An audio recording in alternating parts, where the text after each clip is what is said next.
Salut à tous, c'est Shadow et on se retrouve aujourd'hui pour un petit tuto dans ma nouvelle série, les tutos de Shadow.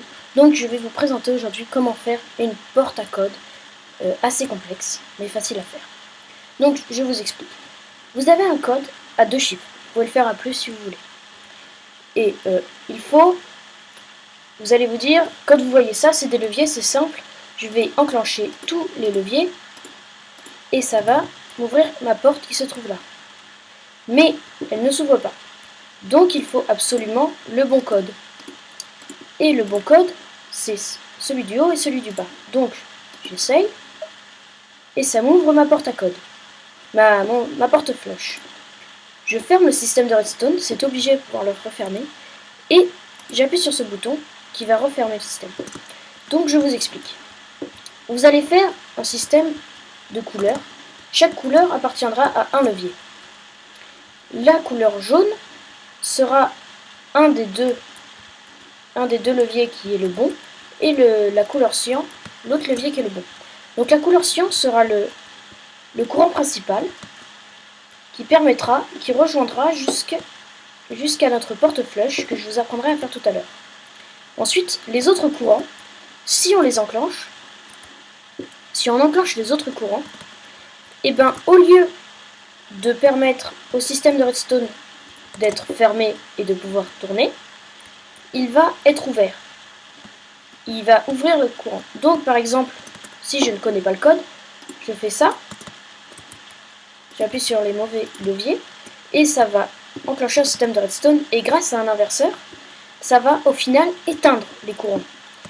Et donc, ça va ouvrir le courant de redstone, et donc, ça ne pourra pas marcher. Ce qu'il faut, c'est ne pas enclencher les mauvais leviers, et enclencher les bons leviers. Mais donc, là j'ai mis un inverseur. Mais si je ne mets pas d'inverseur, le courant il est ouvert quand je n'ai pas appuyé sur le bon bouton, et quand j'ai appuyé sur le bon bouton, le courant est fermé. C'est-à-dire qu'il faut appuyer absolument sur ce bouton. Et là, ça pourra fermer mon système. Et il marchera. Donc, je ferme mon système, et je donne un courant. Et ça ouvre ma porte. Et donc, ce système de porte à code, il peut être fait facilement. Donc, je vous laisserai le faire. Hein. Donc ici, c'est en V. C'est en V pour pas que les courants se mélangent. Et là, ici, celui du milieu, vous mettez 2 repeaters pour pas que la redstone des côtés vienne se mélanger avec la redstone du milieu. Et vous faites la même chose en bas. Vous pouvez faire ça plus long en longueur, vous pouvez le faire comme vous voulez. Et après, tout ça est relié à des pistons. Tous les mauvais sont reliés à des pistons avec des inverseurs, et tous les bons sont reliés à des pistons sans inverseur. Donc, après cela, il faut que vous sachiez faire une porte flush. Et cette porte flush, je vais vous apprendre comment le faire. Pour le faire, il va vous falloir de la redstone, des blocs, n'importe lequel, de la redstone, de la torche de redstone, des boutons, des repeaters et des pistons collants. Donc pour commencer, vous allez poser 4 pistons collants comme ceci, avec 2 autres et vos cubes. Donc ici, vous avez votre mur avec votre passage secret, et vous voulez que la porte soit complètement lisse. Et donc ce qu'il faut, c'est que ce système, ces pistons poussent le bloc et les 2 autres pistons, et que les 2 autres pistons poussent les blocs pour que ça fasse un mur complètement lisse. Et pour cela, vous allez faire comme ça, un escalier, et vous allez le faire déborder de 1 bloc. Ensuite, vous allez poser de la redstone sur l'escalier, ici, et vous allez mettre un repeater à l'envers avec un cran. Et ici, vous allez poser dans le trou de l'escalier 2 repeaters. Avec cela, vous avez votre porte flush, mais il vous faut un courant. Donc ce qu'on va faire, c'est faire cela, mettre des blocs au-dessus du repeater, les faire descendre, voilà, et faire ce système, c'est-à-dire que vous allez, on va le faire plutôt dans l'autre sens, voilà. C'est-à-dire que vous allez poser une torche ici et une torche là. Vous allez poser de la redstone en haut et le faire rejoindre tout en haut là. Donc vous pouvez poser un répéteur si vous n'avez pas assez de courant. Donc vous faites passer ici et vous créez un inverseur. Donc là ça bug, c'est normal. Ensuite ici vous posez vos deux boutons et là un courant de redstone.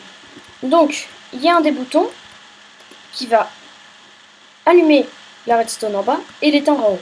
Et l'autre bouton va éteindre celle en bas et allumer celle d'en haut.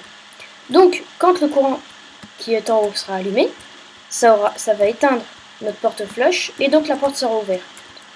Mais si vous appuyez sur le bouton, ça va échanger, le courant du dessus sera éteint et donc la torche de redstone sera allumée.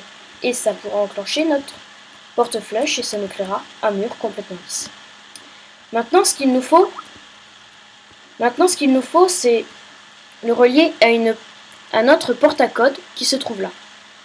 Donc ce qu'on va faire, c'est comme là, notre torche qui se trouve ici, celle qui se trouve là, on va la faire rejoindre à notre bouton qui nous permettra de fermer la porte. Donc là c'est allumé déjà, donc pas besoin.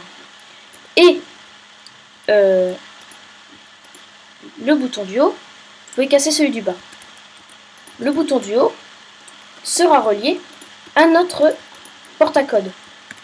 Donc ici on va mettre notre levier qui fera office de porte à code. Donc là notre porte flush est ouverte car il y a un courant de redstone du côté de notre porte à code, ça veut dire que le code a bien été fait. Et ici ce n'est pas ouvert, donc là notre porte à code est bien fermé et ici on va donner un courant de redstone et ça va fermer et donc fermer notre porte. Après il est mieux de mettre un bouton ici. Et là on va faire le code de notre porte à code et ça va nous donner un courant de redstone et ouvrir notre porte. Voilà, merci d'avoir regardé ma vidéo de les tutos de Shadow. J'espère que vous reviendrez pour un nouveau tuto. À la prochaine, à plus.